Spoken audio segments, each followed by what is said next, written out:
Now, what you want to do now is look for a city whose builder and maker is God. Simply look for a city whose architect is God. Look for a place to live in which everything works smoothly. There are no traffic jams. There are no traffic lights. Everybody knows what the other person's going to do. The buildings rise majestically into the stratosphere, perhaps even the exosphere. And yes, you drink from the river of life and eat from the tree of life, and everything is peachy keen. Hello, everyone. This is the mayor of Fantasyville. I am Martin Zunder. And of course, the scenario I just laid out to you will not happen until the new city, Jerusalem, descends from heaven on the new earth. However, do not despair, my friends, because we have a message whose builder and architect is God. We have a message, a gospel, a good news that rises into the exosphere. We have a message where nobody gets hurt, where there are no traffic lights, there are no traffic jams, there are no people walking their dogs who, when the dog gets next to you, lunges for you, and the owner pulls the dog away and says, "Oh, I'm sorry, I'm sorry." Yeah, I'm sorry too. No, none of that exists in our message. It is a pure message. It is a message of grace. It is a message of peace. It is a message of a guaranteed expectation for you. Guaranteed. Nothing can touch it. This is why Paul in Galatians does everything he can to clear everything away from this message. Nothing can disturb it. If you are ever disturbed, it's not because anything disturbs the message that has been given to you. What is the message? Your competency is of God. Your completeness is of God. Your identity is in Christ. And your destination is assured. It is at the right hand of God with all power, and nothing can come in between you and that. Nothing. It's pure. It's settled. The only thing that can wreck it is if you let things come in that don't belong in it to wreck it. Paul does everything to keep this from happening. This is your city, you see, and we already have it. That's the great thing. It has already descended from heaven. I saw the miniseries again yesterday. I had seen it in the 80s. It's called Peter and Paul. Yeah, you have to get this thing. Go to Amazon.com, look at Peter and Paul. Anthony Hopkins plays Paul. I forget who plays Peter, but it's a great movie. But there's Paul, who was formerly Saul on the road to Damascus, and there was a huge windstorm. He was out to kill Christians, we all know that, and sand was blowing everywhere, and then he saw a light brighter than the noonday sun. In my little analogy here, this light brighter than the sun, of course, for Saul was Jesus Christ appearing to him. He came out of heaven. It was pure. It was holy. And this vision sustained him for the rest of his life. That's how great it was. And then he gave it to us, you see, by his letters. But unfortunately for us, it comes in the words of a boring book, namely the scriptures. Very boring. You have to want it badly. People say to me, "Martin, I can't read the Bible. It's too boring. I can't understand it. It's a hodgepodge of words and concepts. Help me, Martin Zenda." I do help you. I've studied it for 30 years, which is why I can parse it for you. I can give it to you in bite-sized bits. I can quote it for you, and so you don't have to sweat it because I'm sweating it. See, I'm perspiring now even as I speak to you. Paul strained to keep foreign elements away from this message. I'm drawing an analogy again. Just as on the new earth, death is going to be segregated. You remember I told you that? All the whoremongers, the dogs, the curs, the idolaters, anybody who is making dissensions or snares, they're all out. They're out. They're not literally outside the city, but they're in the second death. They're not going to bother you anymore. So everything's pure and holy. Okay. But that's in the future. Man, I wish it was now. It is now. Because we have a message that sustains us. We have a message that is crystalline, that is translucent, that is solid. It's the opposite of a turnip. The opposite of a turnip. Our message, Paul's Evangel, is the opposite of a turnip and a sprig of broccoli and an ear of cauliflower. Do cauliflowers cluster in ears? And so it's a matter of realization and recognition of that truth. I know it would be much more fun to be in the city. I wish the snatching away had already happened. I wish I was in heaven right now. Not that I don't like Fort Lauderdale. I like it, but I think I'll like the Celestials even better. But I think you know what I'm getting at here. Now, the New Jerusalem. I have some more to say about it before we get through chapter 21, because this is the greatest city that's ever been. It's so entertaining to read what Mr. Knock says, because in Mr. Knock's day, these giant cities and their skyscrapers are just starting to appear on the scene. Even it's in the 30s or something like that. The structure of the city. Yes. The pyramidal form, I don't agree with that. In the future, in the millennial, on the millennial earth, the temple that's revealed by Ezekiel, I think it's chapter 44, Ezekiel goes into detail about the designs of the temple during the millennium. That is a city that will be constructed in accord with human plans, and thus it's never a permanent city. Remember, as great as the 1,000 years is, this city will be built by humans, the Jerusalem. There's still going to be a Jerusalem on the millennial earth during Eon 4, following the tribulation. Now remember the order of things here. There's going to be a false temple very soon, built somewhere in the environs of Jerusalem. They do not have to tear down the Dome of the Rock. That's not the right place for the temple anyway, but who cares if the false temple gets into the right place, although that would enhance the deception if it did. I have friends that have done research, and they came to understand that where the Dome of the Rock is in Jerusalem is not the site of the millennial, of King Solomon's temple, or any temple.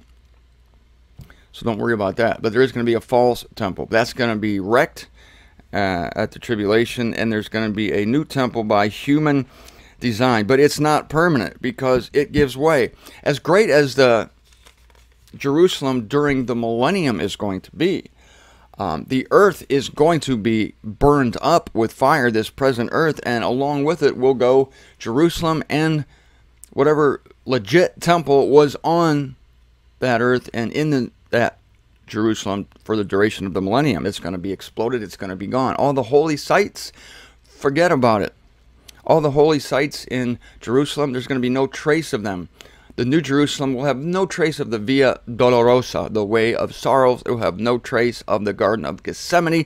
It will have no trace of the site of the barn where baby Jesus was born. No trace of Golgotha, where our Lord was crucified. All that evil crap is going to be blown up, and you're going to walk into the New Jerusalem, and you're going to say, "Show me the holy sites." There are no holy sites.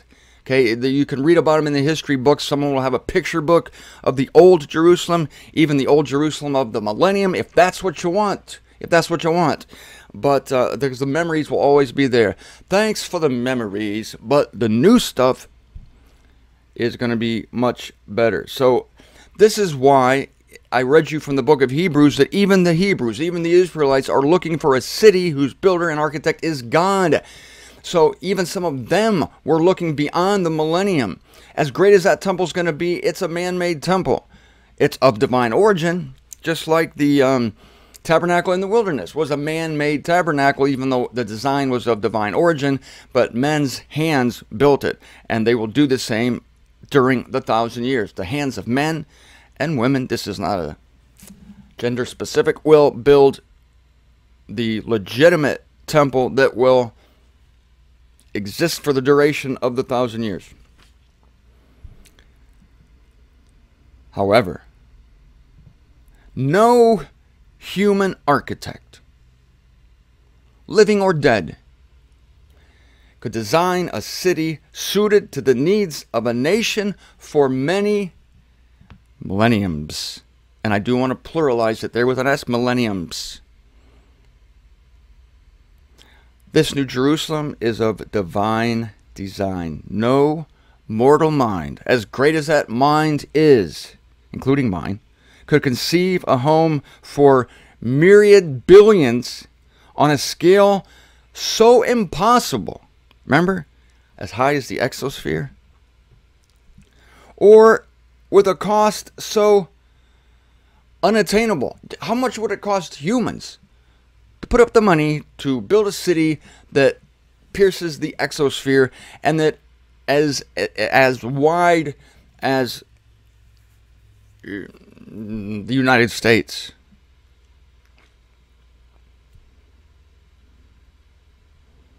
At the present time, human beings have come nearer to the idea.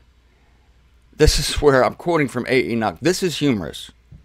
Prepare yourselves here. At the present time, humans have come nearer to the idea embodied in the New Jerusalem than ever before. Mr. Enoch is writing this in 1930. He's in the city of Los Angeles. He's living in East LA. I visited his home last year, maybe it was 2 years ago, who knows. Their great cities are more congested. Yes, the congestion was already beginning in 1930. Oh boy, if Mr. Enoch could be whisked to our era, he would behold congestion that not even Dristan nasal mist could unplug. Their buildings are more mountainous. Indeed, the present trend in large structures is to surround a central park with smaller heights in imitation of nature's hills. Yes, we tried to design wonderful places. L'Enfant, the French guy, designed Washington, D.C. It was on elliptical. All these roads led to squares, central parts. What Mr. Enoch here is portraying is a suburban area where there is greenery and maybe some hills, possibly man-made hills. I don't know. I've never heard of such a thing, but I suppose it could happen. And then in the center, the buildings rise and they go higher and higher and higher to save space. And so people live on the 365th floor of a building. It's quite unnatural. It's quite surreal. Reminds me of the Jetsons. Bam, bam, bam, boop. And that's what we have today. And really, what Mr. Enoch is saying is, at the beginning in the Garden of Eden, God said, let us make humanity in our own image. And so humanity has in its mind these designs, wants to make great places to live, houses. People design houses for their own comfort. They put water fountains to beautify their land. They hire landscapers. They like their hedges trimmed.